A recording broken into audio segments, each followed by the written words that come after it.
So now we're in this different space, but talk to me more about White Mountains and what's happening up there. We've got our church up there. Yes. Shout out to Pastor Derek, but Yes. man, what he and Tina are doing Yes. with you through the homes up there for the women.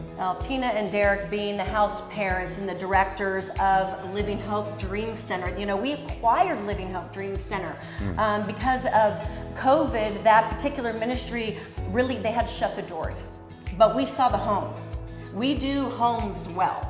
There's some things we can't do everything well, but we do housing, restoration, reintegrating people into society. We do that really well. This has a fingerprint of pregnant women. They can only come into this program if they are pregnant and they have children. So you've got moms who are in a circumstance that may be choosing not life, because all of the barriers that are telling them you don't have a safe place, your family does not agree, you're escaping from an abusive situation, you don't have the finances, you don't have the daycare. That is a Practical huge resources. proponent for women choosing an abortion. This beautiful home, we have 2 homes up there, eliminates the barriers that say you cannot have that child. We disagree.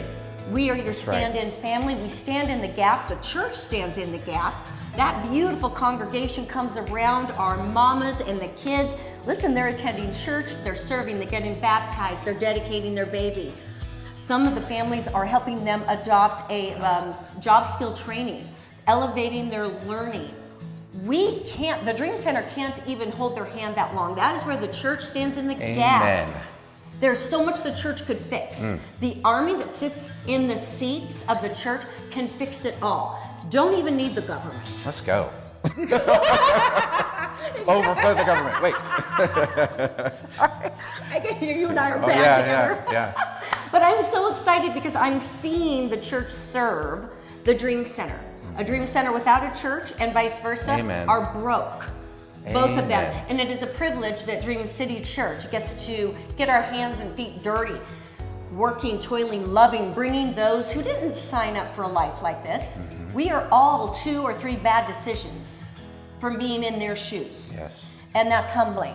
So what can we do to be the bridge into a bright future? But mostly, all of this is a social service unless it has an eternal kingdom impact. Amen. So loving and serving, like Jesus did, clothing, feeding, so that they hear the gospel, that's really in essence what a Dream Center does. That is the big picture, kingdom builders. This is not just about, this is beautiful space. And everything that we do is with excellence in building space, but it's a building without what Angel's talking about, engaging our churches, engaging Dream Centers. You know, I think of that verse, James 1:27, that says, a true relationship with God is caring for orphans and widows. Think about that for a moment, that widows have been those who have been left behind in society and culture, left behind by men to take care of these. How many single moms are out there, right? It's fatherlessness is rampant. And we are coming in to say, no longer will we leave the orphans on the side of the road. No longer will women be alone.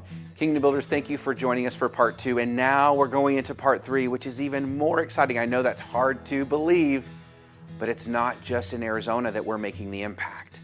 We are growing into Utah through Pastor Angel's influence, network, and passion. So please stay tuned for what we're doing in Utah.